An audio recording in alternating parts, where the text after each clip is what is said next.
وقضى ربك ألا تعبدوا إلا إياه আল্লাহ সুবহানাহু ওয়া তাআলা বলতেছেন وقضى ربك ألا تعبدوا إلا إياه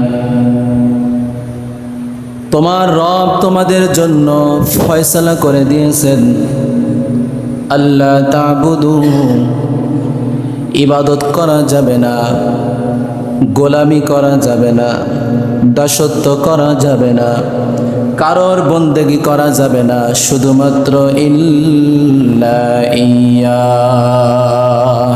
একমাত্র কার দাসত্ব, একমাত্র কার গোলামি, একমাত্র কার বন্দেগী, একমাত্র আল্লাহর বন্দেগী করতে হবে। আল্লাহ তাআলার পক্ষ থেকে চূড়ান্ত সিদ্ধান্ত আল্লাহ তাআলা জানিয়ে দিচ্ছেন, আল্লাহ ছাড়া কারো গোলামি করা যাবে না। পরবর্তীতে আল্লাহ তাআলা বলতেছেন ওয়াবিল ওয়ালিদাইনি ইহসানা। আল্লাহ তাআলার বন্দেগীর পরে, আল্লাহ তাআলার দাসত্বর পরে, আল্লাহ তাআলার ইবাদতের পরে, খাস বাংলায় যদি বলি আল্লাহ তাআলার কথা শোনার পরে কার কথা শুনতে হবে? আল্লাহ বলে দিচ্ছেন ওয়াবিল ওয়ালিদাইনি ইহসানা, পিতামাতা। কার? আব্বা আম্মার কথা শুনতে হবে। আল্লাহ তাআলার ইবাদত বন্দেগীর পরেই আব্বা আম্মার স্থান, আমার আপনার বাপ মার স্থান। আমরা যারা বাপ মা হয়ে গেছি, সন্তানের কাছে আমাদের স্থান আল্লাহর ইবাদতের পরে।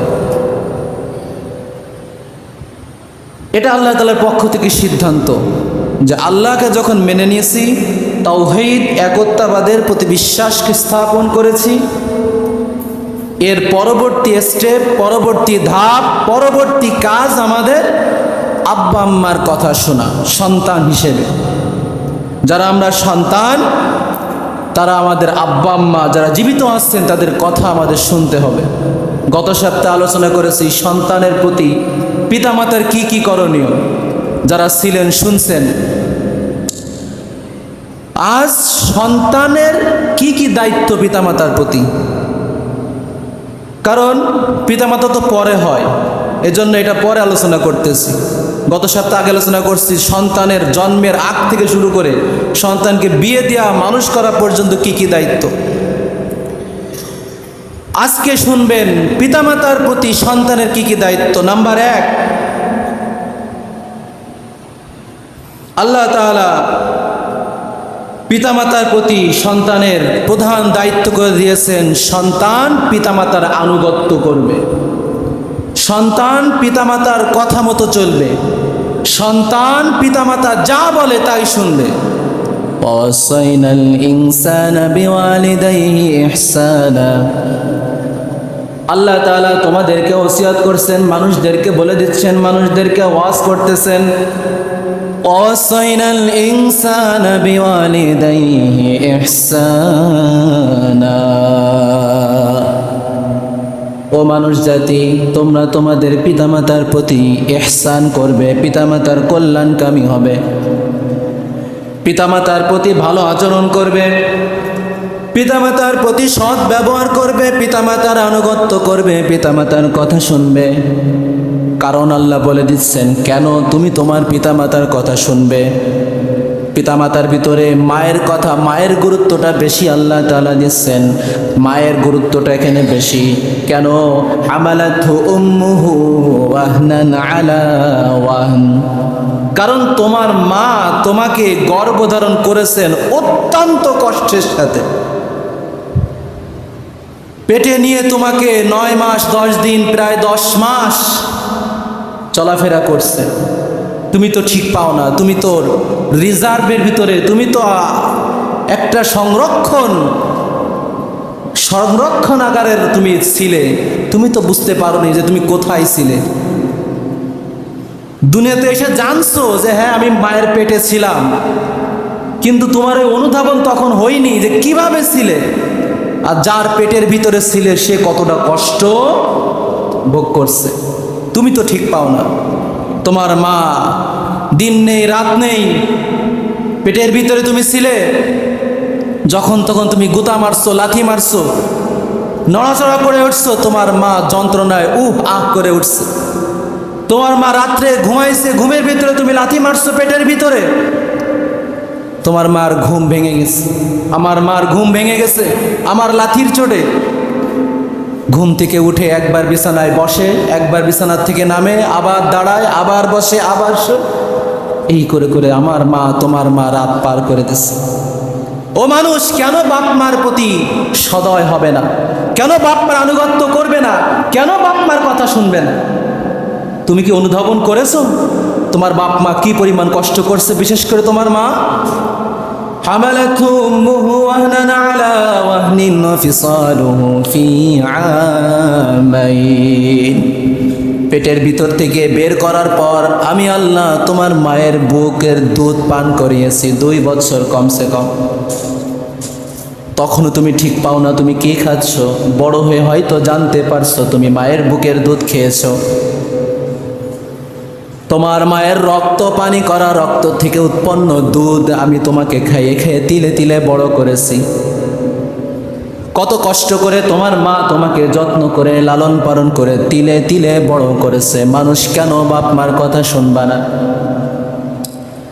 রাসূল কারীম সাল্লাল্লাহু আলাইহি ওয়াসাল্লামের কাছে জিজ্ঞাসা করা হলো, ইয়া রাসূলুল্লাহ, মান আকুন নাস বিহুসনি সাহাবাতি। ইয়া রাসূলুল্লাহ, আমি আমার সম্পৃক্ত আমার আব্বা আম্মা ভাই বোন দাদা দাদি নানা নানি যারা আছে এদের ভিতর থেকে কাকে বেশি গুরুত্ব দিব, কাকে বেশি গ্রহণযোগ্য মনে করব, কার কথা বেশি শুনব, কাকে বেশি মর্যাদার আসন অধিষ্ঠিত করব? রাসূল কারীম সাল্লাল্লাহু আলাইহি ওয়াসাল্লাম বললেন, উম্মুক, তোমার মায়ের কথা বেশি শুনবে, মাকে বেশি গুরুত্ব দিবে।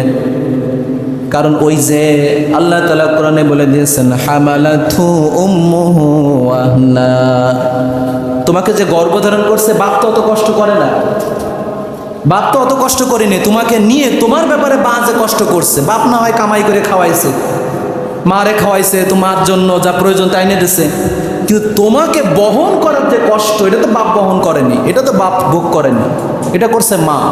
এজন্য সুম্মা উম্মু, তোমার মাকে বেশি প্রায়োরিটি দিবে, মাকে বেশি গুরুত্ব দিবে। আবার জিজ্ঞাসা করা হলো, ইয়া রাসূলুল্লাহ, তারপরে কার? সুম্মা মান?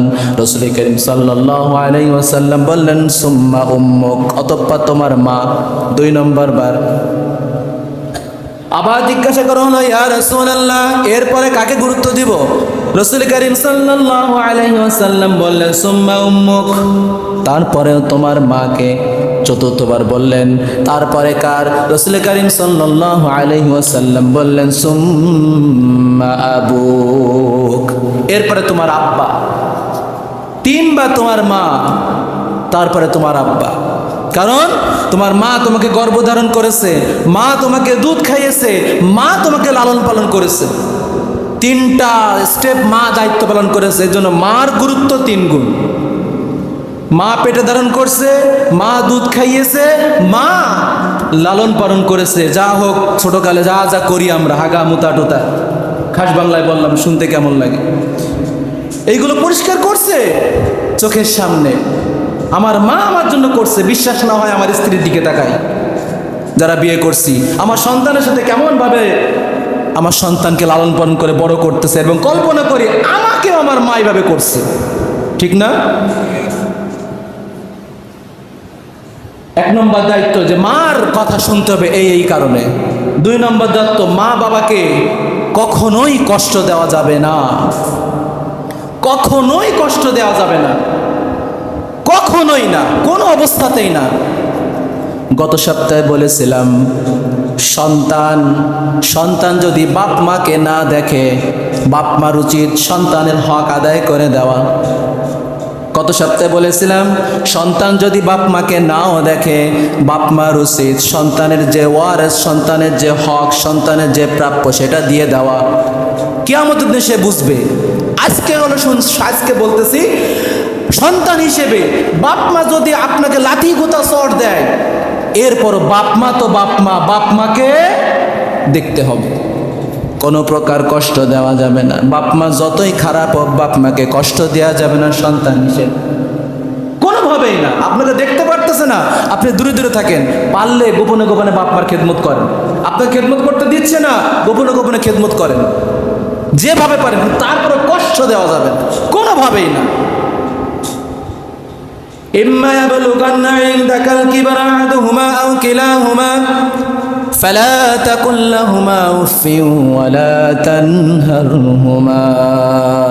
আল্লাহ তাআলা সূরাতুল বনী ইসরাঈলের ভিতরে ওই একই আয়াতের পরবর্তী অংশে বলতেছেন, ইম্মা ইয়াবলুগান্না ইনদাকাল কিবারা, তোমার সামনে তোমার বাপ মার দুইজন অথবা একজন বৃদ্ধ হয়ে গিয়েছে, ফালা তাকুল লাহুমা, বাপ মার সাথে কোনো প্রকার কঠোর আচরণ করা যাবে না, ওয়ালা তানহারহুমা, কোনো প্রকার ধমক দিয়ে বিরক্তিভাবে কোনো কথা বলা যাবে না। ফালা তাকুল লাহুমা উফ, আল্লাহ তাআলা এইভাবে ব্যবহার করছেন উফ, যেটা সব ভাষায় ব্যবহৃত হয়। একটা শব্দ আল্লাহ নিয়ে আসছেন, কমন শব্দ, পৃথিবীর সব ভাষায়, পৃথিবীর সব দেশে ব্যবহৃত হয় উফ। মানুষ যখন খুব কষ্ট পায়, মানুষ যখন ব্যথা পায়, মানুষ যখন কষ্ট অনুভব করে, তখন তার মুখ দিয়ে এই কথাটা সহজে বেড়ে আসে। কি বাঙালি, কি ইংরেজি, কি আরবি, কি ফার্সি, কি পর্তুগিজ, কি ওলন্দাজ, কি ফরাসি, কি স্প্যানিশ, যাই হোক না কেন, এই কথাটা, এই শব্দটা, এই আওয়াজটা মুখ দিয়ে বের হয়ে যায় উফ। আল্লাহ তাআলা এই শব্দটা নিয়ে আসছেন উফ। তোমার বাপ মা যেন তোমার আচরণে উফ শব্দ না করে, এইরকম আচরণ যেন করা যাবে না। আল্লাহ উফ, ফালা তাকুল লাহুমা উফফিন, কোন রকম উফ শব্দ করবে এমন কোন কথা আব্বা আম্মার সামনে বলা যাবে না। ওয়ালা তানহারহুমা, এবং তাদের সামনে ধমক দিয়ে বিরক্তি ভাব প্রকাশ করে কোনো কথা বলা যাবে না। পছন্দ হচ্ছে না বাপ মার কথা, কিরকম ভাব করলাম, মানে একটা মুখ চোখ অন্যরকম ভাব, মানে বাপ মা না শত্রু, শত্রুর সাথে এরকম একটা চোখ মুখ করি, ঘাড় দেখা করি, বাপ মার সাথে এরকম করা শুরু করে দিই। বুঝবান ছোট থাকতে করলে করলাম ভিন্ন কথা, বড় মানুষ বুঝবান এই কাল করি আমরা বাপ মার সাথে। অথচ আল্লাহ বলতেছেন না, এটা করা যাবে না। ঘাড় দেখা করে বাপ মার সাথে চোখ মুখ ঘুষায়, ফালা তানহারহুমা, বিরক্তি ভাব প্রকাশ করা যাবে না বাপ মার সামনে। উফ তো করা যাবেই না। তুমি বাপ্পার কথা শুনো, অপছন্দ হলো, তুমি ঘাড় ব্যাকা করে একটা বিরক্তি ভাব প্রকাশ করে কিছু বলতেছো না, কিন্তু রাগে রাগে কটমট করতেছো না, ফালা তানহারহুমা, এটাও করা যাবে না। বাপ মাকে কষ্ট দেওয়ার মতন কোনো আচরণই করা যাবে না। 3 নম্বর দায়িত্ব, আল্লাহ সুবহানাহু ওয়া তাআলা বলতেছেন, ওয়াখফিদ লাহুমা জানাহাজ যুল্লি মিনার রাহমা। একটা পাখি যখন, ভালো করে বুঝছেন আল্লাহ তাআলা কিভাবে নিয়ে আসছেন, আমি আগে উদাহরণটা দিয়েছি, আল্লাহ তাআলা যেটা বোঝাইছেন সেটা বোঝাচ্ছি। একটা পাখি যখন উড়তে পারে না, উড়তে উড়তে ডানা ব্যথা হয়ে যায় অথবা কোনো কারণে আঘাতপ্রাপ্ত হয়, ওই পাখিটা মাটিতে পড়ে গিয়ে ডানা যেভাবে বিছাই দিয়ে চুপচাপ শুয়ে থাকে, ওর উড়ার শক্তি নাই। ও কোনোভাবে আঘাতপ্রাপ্ত হয়েছে, গুলি টুলি খাইছে, যে করে হোক, ওর উড়ার শক্তি নেই। ও কীভাবে পড়ে থাকে, ডানাটা বিছাই দেবে পড়ে থাকে। আল্লাহ তাআলা এই উদাহরণটা এখানে নিয়ে আসছেন, ওয়াখফিদ লাহুমা জানাহাজ যুল্লি, তুমি তোমার বিনয়ের ডানাকে আব্বা আম্মার সামনে এভাবে বিছাই দিবে, আব্বা আম্মার সামনে এভাবে ফেলে রাখবে। একটা পাখি যখন উঠতে পারে না, একটা পাখি যখন আঘাত খাওয়ার কারণে ওড়ার ক্ষমতা হারিয়ে ফেলে, সে যখন ডানাটাকে আস্তে বিছাই দিয়ে ওইভাবে কাত হয়ে পড়ে থাকে, তুমি তোমার আব্বা আম্মার সামনে তোমার বিনয়ের ডানাটাকে, তোমার আচরণের ডানাটাকে এভাবে বিছাই দিয়ে রাখবে। তার মানে বাপ মার সামনে তুমি ওই পাখির মতো, যে পাখির উড়ার কোনো ক্ষমতা নেই, তুমি তোমার আব্বা আম্মার সামনে, আমি আমার আব্বা আম্মার সামনে ওইভাবে থাকতে হবে যে আব্বা আম্মা কথা বলতেছে, তার মানে আমার উড়ার ক্ষমতা নেই, আমার এখানে বলার কিছু নেই, আমার এখানে করার কিচ্ছু নাই। আব্বা আম্মা তো আব্বা আম্মাই। আল্লাহ তাআলা সূরাতুল বনী ইসরাঈলের 23-24 নম্বর আয়াতে পিতামাতার সাথে কেমন আচরণ করতে হবে তার একটা রোড ম্যাপ আল্লাহ তাআলা দিয়ে দিচ্ছেন। যাই তাই আচরণ না, সর্বোচ্চ লেভেলের আচরণ, এর উপরে কোনো আচরণ হয় না, এর উপরে কোনো ভালো আচরণ হয় না, এর উপরে কোনো বিনয় হয় না, এর উপরে কোনো ভালো আচরণ থাকতেই পারে না। আখফিদ লাহুমা জানাহাজ্জুল, তুমি তোমার নম্রতা, তোমার ভদ্রতা, তোমার বিনয়, তোমার রাগ ক্ষোভ সব এখানে মিটাই দেবা। এখানে কোনো রাগ নেই, এখানে কোনো শক্তি নেই, তুমি একদম দুর্বল বাপ মার সামনে। বাপ মা তোমাকে একটা চড় মারে, ঘুরে ঘাড় বেঁকা করে দাঁড়াবে না। বাপ মা যেটা বকা দেয়, ঘুরে ঘাড় বেঁকা করে দাঁড়াবে না, একদম বিনয়ের ডানা বাপ মার সামনে বিছাই দিবা। 3 নম্বর দায়িত্ব, বাপ মার সামনে নম্র ভদ্র বিনয় হয়ে থাকতে হবে, পাখির মতো। 4 নম্বর দায়িত্ব, সুন্দর ভাষায় শুধু বিনয় হয়ে থাকলে, কথা বলার সময় কটমট করে কথা বললে, ঝাড়ি মেরে কথা বললে না না না, আল্লাহ তাআলা এটা বলতেছেন না, অকুল্লাহুমা কওলান কারীমা। বাপ মার সামনে কেমন কথা বলবে? একদম মিষ্টি ভাষা, নম্র ভাষা। বন্ধুর সাথে কেমনে কথা বলো, বন্ধুর সাথে কত মিষ্টিভাবে কথা বলো। তোমার প্রিয় ব্যক্তির সাথে, প্রিয় জনের সাথে, সব থেকে যাকে বেশি পছন্দ করো, লাইক করো, তার সাথে কেমনে কথা বলো, তার থেকেও বেশি মিষ্টিভাবে বাপ মার সাথে কথা বলতে হবে। এটা তো ওই না আমাকে। তাহলে বাপ মার সাথে মিষ্টিভাবে নম্রভাবে কথা বলতে হবে, একদম যত মিষ্টিভাবে কথা বলতে পারি সেভাবে কথা বলতে হবে। 5 নম্বর দায়িত্ব, বাপ মার খেদমত করতে হবে, বাপ মার খেদমত করতে হবে। রাসূলুল্লাহ সাল্লাল্লাহু আলাইহি ওয়াসাল্লাম বলতেছে, রহিমা আনফু সুম্মা রহিমা আনফুহু সুম্মা রহিমা আনফুহু। 3 বার বলেছেন। আল্লাহ রাসূল বলতেছেন, ওই ব্যক্তি ধ্বংস হোক, ওই ব্যক্তি ধ্বংস হোক, ওই ব্যক্তি ধ্বংস হোক। কিলা মান ইয়া রাসূলুল্লাহ, রাসূলুল্লাহ সাল্লাল্লাহু আলাইহি ওয়াসাল্লামকে জিজ্ঞাসা করা হলো, ইয়া রাসূলুল্লাহ, কার ধ্বংস হবে, কে ধ্বংস হবে? ক্বালা মান আদরাকা আবাওয়াইহি, নবীজি সাল্লাল্লাহু আলাইহি ওয়াসাল্লাম বলতেছেন, যে ব্যক্তি তার পিতামাতাকে পেল ইনদাল কিবারি, বৃদ্ধ অবস্থায়। আমার সামনে আমার পিতামাতা বৃদ্ধ অবস্থা আমি পাইছি, আগে মারা গেছে, আমি যুবক হওয়ার আগে, বুঝমান হওয়ার আগে ভিন্ন ব্যাপার, কিন্তু আমি বুঝমান হয়েছি, আমার পিতামাতা আমার সামনে বৃদ্ধ হয়েছে। ইনদাল কিবারি আহাদিহিমা আও কিলাহুমা, পিতামাতা উভয় অথবা একজন, যে কোনো একজনকে আমি বৃদ্ধ অবস্থায় পাইছি, আমি যুবক আছি। সুম্মা লাম ইয়াদখুলিল জান্নাহ, আল্লাহ রাসূল বলতেছেন, অতঃপর সে জান্নাত কামাই করতে পারলো না। তার মানে বৃদ্ধ পিতামাতাকে পেল একজনকে অথবা দুইজনকে, এই একজনকে অথবা দুইজন উভয়কে পিতামাতাকে সে পেল, কিন্তু তাদেরকে খেদমত করে, তাদের সাথে ভালো আচরণ করে, তাদের যথাযথ প্রয়োজন পূরণ করে জান্নাত কামাই করতে পারলো না, ওই ব্যক্তি ধ্বংস হবে। 3 বার বলছেন আল্লাহ রাসূল। কিন্তু একটা কথা, আল্লাহ রাসূলের একটা কথা একবার বলাই তো যথেষ্ট, সেখানে 3 বার বলছেন, রহিমা আনফু সুম্মা রহিমা আনফু সুম্মা রহিমা আনফু, ওই ব্যক্তি ধ্বংস, ওই ব্যক্তি ধ্বংস, ওই ব্যক্তি ধ্বংস, যে তার বৃদ্ধ পিতামাতা দুইজনকেই পাইলো অথবা একজনকে পাইলো, কিন্তু জান্নাত কামাই করতে পারলো না। এজন্য পিতামাতার খেদমত করতে হবে, তারা যখন যেটা বলে সে অনুযায়ী, তারা বলার আগে কাজ করতে হবে, তাদের দিকে চেয়ে বুঝে ফেলতে হবে যে কি চাচ্ছে তারা এখন। এটাই তো খেদমত। বলার পরে করা তো ওটা দায়িত্ব, ওটা তো আদেশ পালন। বাপ মা একটা অর্ডার করলো, ওটা তো আদেশ পালন করলাম। আর খেদমত কোনটা বলে? কেউ কিছু বলার আগে সেটা করা, এটাকে বলে খেদমত। তার অবস্থা বুঝে, তার আচরণ বুঝে, তার গতিবিধি বুঝে, সে কি চাচ্ছে, তার চেহারা বুঝে, এখন কি প্রয়োজন, এইটা পূরণ করে দেওয়া বলার আগে, এটা হলো খেদমত। এই জন্য বাপ মার ক্ষেত্রে খেদমত করতে হবে। 6 নম্বর, জীবিত অবস্থায় বাপ মার যা প্রয়োজন, সন্তানের প্রয়োজন, সেই প্রয়োজন পূরণ করা সন্তানের উপরে ফরজ। বাপ মার যা প্রয়োজন, বাপ মার কাপড় চোপড়, খাওয়া দাওয়া, ওষুধপত্র, যা যা লাগবে, সন্তানের উচিত নিজের গায়ের ঘাম পায়ে ফেলে কঠোর পরিশ্রম করে বাপ মাকে খাওয়ানো, বাপ মাকে পড়ানো, বাপ মার ওষুধপত্রের ব্যবস্থা করা, বাপ মা চিকিৎসা করা, তার যে সামর্থ্য যা আছে। সামর্থ্য নয় ভিন্ন ব্যাপার, কিন্তু সামর্থ্য থাকতে বাপ মার যা প্রয়োজন সন্তানের পূরণ করা ফরজ, সন্তানের উপরে ফরজ। আনতাওয়া মালুকা লিআবি, ইবনে মাজাহ হাদিস শরীফের ভিতরে আল্লাহ রাসূল সাল্লাল্লাহু আলাইহি ওয়াসাল্লাম বলতেছেন, তুমি এবং তোমার মাল তোমার বাপ মার জন্য, আমি এবং আমার মাল সম্পদ আমার বাপ মার জন্য।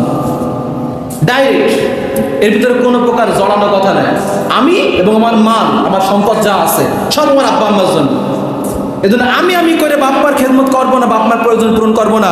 আমি ইনকাম করতেছি বলে হ্যাঁ তোমার আরেক সাল দেখে না, আমি এত দেখবো কেন? না, আপনার দায়িত্ব। আপনার এক ভাই বোঝে না, সে দেখতে না, সে তার কথা সে ভিন্ন, তার হিসাব সে আল্লাহর কাছে দিবে। আপনি বোঝেন, আপনার দায়িত্ব আপনার বাপ মাকে দেখা, আপনার বাপ মার প্রয়োজন পূরণ করা। কারণ আপনি এবং আপনার সম্পদ পুরোটাই আপনার আব্বা আম্মার। আল্লাহ রাসূল বলছেন আনতা ওয়া মালুকা লি আবিক।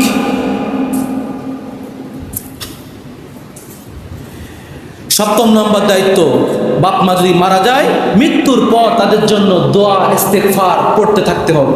যখনই সময় পাওয়া যায়, যখনই সুযোগ হয়, একটুখানি গোরস্থানে জিয়ারত করতে যাইতে হবে। এটা চেষ্টা করবেন। গোরস্থান যাইতে পারতেছেন না, নামাজ পড়ে বাপ মার জন্য দোয়া করেন। 5 ওয়াক্ত নামাজের পরে রব্বির হামহুমা পড়েন আমার সাথে, রব্বির হামহুমা কামা রব্বায়ানি সগীরা। ও আল্লাহ, তুমি ওইভাবে রহম করো আমার আব্বা আম্মাকে, যেভাবে আমার আব্বা ছোটকালে আমার ছোটকালে আমার প্রতি রহম করে তিলে তিলে লালন পালন করে এত বড় করছেন। মনে থাকতে নাও পারে ছোটকালের কথা, কিন্তু করছেন। কিভাবে করছেন? বাস্তব প্রমাণ। আপনি আপনার স্ত্রীর দিকে তাকান, আপনার সন্তানকে কিভাবে লালন পালন করতেছে, আপনাকে আমাকে ওইভাবে আমার আব্বা লালন পালন করছে। এই জন্য 7 নম্বর দায়িত্ব, আব্বা আম্মা মারা গেলে তাদের জন্য দোয়া করতে হবে, ইস্তেগফার কামনা করতে হবে। রাসূল করিম সাল্লাল্লাহু আলাইহি ওয়াসাল্লাম জিজ্ঞাসা করেন, রাসূলুল্লাহ আমার আব্বা আম্মা মারা গেছে। এক সাহাবী জিজ্ঞাসা করলেন আমার কি কি দায়িত্ব? রাসূলুল্লাহ সাল্লাল্লাহু আলাইহি ওয়াসাল্লাম বললেন আসসালাতু আলাইহিমা, তাদের জন্য দোয়া করো, ওয়াল ইস্তিগফারু লাহুমা, তাদের জন্য ক্ষমা প্রার্থনা করো। দোয়া কি? দোয়া আল্লাহ তাআলা কোরআনে কারীমে শিখাই দিয়েছেন, রব্বির হামহুমা কামা রব্বায়ানি সগীরা। 8 নম্বর দায়িত্ব, মৃত্যুর পর যদি মৃত্যুর আগে বাপ মা কোনো ওসিয়ত করে যায়, কোনো ওসিয়ত করে গেছে যে বাজান আমার একটা এই মান্যত ছিল বা এই একটা ইচ্ছা ছিল যে অমুক ওই কাজটা করব, মসজিদে 5,000 টাকা দেবো, মাদ্রাসায় 2,000 টাকা দেবো, ওই অমুকরে সাহায্য করব, তমুকরে এই করবো এর একটা ওসিয়ত করে যদি যায়, আর যদি বাপ মার ওই পরিমাণ সম্পদ থাকে ওসিয়ত পূর্ণ করার, তাহলে ওই ওসিয়ত পূর্ণ করা সন্তানের জন্য ফরজ। ওসিয়ত পূর্ণ করা সন্তানের জন্য ফরজ। মাসলাটা বলে দিই, 3 ভাগের 1 ভাগ সম্পদের 3 ভাগের 1 ভাগ থেকে ওসিয়ত পূর্ণ করতে হয়। মনে করেন বাপ মারা গেছে, বাপের 3 লাখ টাকা সম্পদ আছে, 3 লাখ টাকা তিনি সম্পদ থুয়ে গেছেন। মনে করেন ধর কথার কথা, এখন বাপ ওসিয়ত করে থুয়ে গেছে যে বাজান আমি যদি মারা যাই বা আমার একটা ইচ্ছা ছিল এই করব, কিন্তু তার আগেই মারা গেছে, করতে পারেনি, এটা কিন্তু ওসিয়ত। বাজানরে বলে গেছে, বাড়ি কাউরে বলে গেছে, এটা ওসিয়ত। তাহলে দেখতে হবে তিনি যে ওসিয়তটা করছেন, তিনি যে কাজটা করার কথা বলছেন, ওই কাজটা করতে কত টাকা খরচ হবে। 3 লাখের থেকে 3 ভাগের 1 ভাগে কয় টাকা আসে? 1 লাখ। 1 লাখের ভিতরে যদি ওই কাজটা সম্পাদন করা যায়, ওই কাজটা করা যায়, তাহলে ওই কাজটা করা ফরজ। আর যদি বেশি হয় তাহলে 1 লাখই করবেন, তার বেশি করা লাগবে না। মনে করেন এমন ওসিয়ত করে দিয়ে গেছে 3 লাখ খরচ হয়ে যাবে, না 3 লাখ করা লাগবে না, 1 লাখ। 3 ভাগের 1 ভাগ সম্পদের 3 ভাগের 1 ভাগ। এখানে লোভ করলে হবে না, ওরে আল্লাহ 3 লাখ টাকা থুয়ে গেছে, এর থেকে যদি 1 লাখ টাকা দিয়ে দিই, না, এটা আল্লাহ তাআলা ফরজ করছেন, নবী সাল্লাল্লাহু আলাইহি ওয়াসাল্লাম ফরজ করছেন। কিভাবে? ওয়া ইনফাদু আহদিহিমা মিন বাদিহিমা, তারা তাদের মৃত্যুর পর তাদের ওসিয়ত পূর্ণ করবে। আল্লাহ রাসূল সাল্লাল্লাহু আলাইহি ওয়াসাল্লাম অর্ডার করছেন। 8 নম্বর, যে তাদের মৃত্যুর পর তাদের ওসিয়ত পূর্ণ করা। 9 নম্বর, বাপ মার আত্মীয় স্বজন, বাপের দিক থেকে আত্মীয় স্বজন, মার দিক থেকে আত্মীয় স্বজন, এবং বাপের বন্ধু বান্ধব, মায়ের বান্ধবীরা, এদের প্রতি সৎ ব্যবহার করা, এদের সাথে সুসম্পর্ক বজায় রাখা, দেখা সাক্ষাতে ভালো ব্যবহার করা, দেখা সাক্ষাতে সালাম দেওয়া, দেখা সাক্ষাতে দোয়া চাওয়া। আল্লাহ রাসূল সাল্লাল্লাহু আলাইহি ওয়াসাল্লাম বলতেছেন সিলাতুর রাহিমিল্লাতী লা তুসিল ইল্লা বিহিমা ওয়া ইকরামু সাদীকিহিমা। বাপ মা যখন মারা যাবে, বাপ মার যে আত্মীয় স্বজন আছে বাপের দিক থেকে, চাচারা, বাপের স্বাস্থ্য ভাইরা, বাপের মামাতো ভাইরা ইত্যাদি, মায়ের দিক থেকে মায়ের আত্মীয়রা যারা আছে, দেখা সাক্ষাৎ হলে ভালো ব্যবহার করতে হবে, সুসম্পর্ক রাখতে হবে, খোঁজ খবর নিতে হবে। আল্লাহ রাসূলের অর্ডার যে বাপের আত্মীয়, মায়ের আত্মীয়, এদেরকে খোঁজ খবর নিবা, বাপের বন্ধু, মায়ের বান্ধবী, এদের খোঁজ খবর নিবা। সুসম্পর্ক বজায় রাখবা, ভালো ব্যবহার করবা দেখা সাক্ষাতে, খারাপ ব্যবহার করা যাবে না। 10 নম্বর সর্বশেষ 10 নম্বর দায়িত্ব, পিতামাতা বেঁচে থাকুক বা মারা যাক কোনো অবস্থাতে অবাধ্য হওয়া যাবে না। পিতামাতার অবাধ্য থেকে বেঁচে থাকতে হবে। বেঁচে থাকলে তো অবাধ্য হওয়া যাবে না, এটা বুঝলাম। মরার পরে অবাধ্য কেমনে? ওই যে বাপ মা কয়ে গেছে, বাজান আমার এই ইচ্ছা ছিল, এই কাজ করার ইচ্ছা ছিল, আমি করব, তার আগে বাপ মা মারা গেছে। এটাই পিতামাতার পক্ষ থেকে একটা আদেশ, ওসিয়াত। এটা পালন করা মানে বাধ্য হওয়া, এটা পালন না করা মানে অবাধ্য হওয়া। আর বাইসে থাকতে তো বাধ্য হতেই হবে, বাপ মার কথা শুনতেই হবে। 10 নম্বর, পিতামাতা বেঁচে থাকুক বা মারা যাক কোন অবস্থাতে পিতামাতার অবাধ্য হওয়া যাবে না। এটা শিরকের পরে সবচেয়ে বড় গুনাহ। আলা উনাব্বিউকুম বিআকবারিল কাবাইর, আলা উনাব্বিউকুম বিআকবারিল কাবাইর, আলা উনাব্বিউকুম বিআকবারিল কাবাইর। রাসূল করিম সাল্লাল্লাহু আলাইহি ওয়াসাল্লাম 3 বার বলছেন, তোমাদেরকে কি আমি সবচেয়ে বড় গুনাহর কথা বলবো না? তোমাদেরকে সবচেয়ে বড় গুনাহর কথা বলবো না? তোমাদেরকে কি সবচেয়ে বড় গুনাহর কথা বলবো না? রাসূলুল্লাহ সাল্লাল্লাহু আলাইহি ওয়াসাল্লামকে সাহাবারা বললেন, ক্বালু নাম ইয়া রাসূলুল্লাহ, হ্যাঁ আপনি বলেন। রাসূল করিম সাল্লাল্লাহু আলাইহি ওয়াসাল্লাম বললেন, আল ইশরাকু বিল্লাহ ওয়া উকুকুল ওয়ালিদাইন। সবচেয়ে বড় গুনাহ হলো 1 নম্বর আল্লাহর সাথে শিরক করা, 2 নম্বর পিতামাতার অবাধ্য হওয়া। ওইদিকে আল্লাহ তাআলা ইবাদতের পরে পিতামাতার কথাকে গুরুত্ব দেওয়া কথা আল্লাহ তাআলা বলছেন, এদিকে হাদিসে আল্লাহ রাসূল সাল্লাল্লাহু আলাইহি ওয়াসাল্লাম বলতেছে আল্লাহ তাআলাকে মানা না মানা যেমন গুনাহ, শিরক করা যেমন 1 নম্বর গুনাহ, 2 নম্বরে পিতামাতার অবাধ্য হওয়ার বড় গুনাহ। এই 10টা পয়েন্ট আল্লাহ তাআলা পিতামাতার প্রতি আমাদের দায়িত্ব হিসেবে রেখে দিয়েছেন। দেখি আবার একটা সংক্ষেপে বলতেছি, খেয়াল করেন।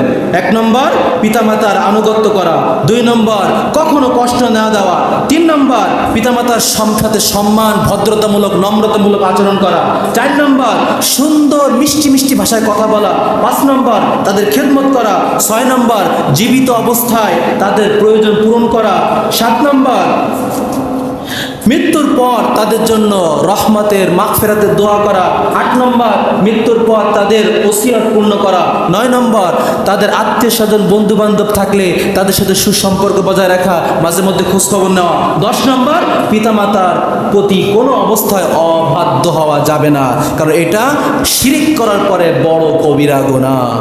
আর কবিরা গুনাহ তওবা ছাড়া মাফ হয় না। এজন্য মেরে ভাই দোস্ত বুজুর্গ, আমরা আমাদের আব্বা আম্মার প্রতি, আমরা যারা সন্তান আছি, আমাদের আব্বা আম্মা এখনো জীবিত রাখছেন, জান্নাত মনে করি। ওই যে বললাম না যে বাপ মাকে পাইলো, জান্নাত কামাই করতে পারলো না, সে ধ্বংস হোক, আমরা যেন ধ্বংস না হই। আল্লাহ তাআলা আমাদেরকে জান্নাত কামাই করার তৌফিক দান করুন, আমিন।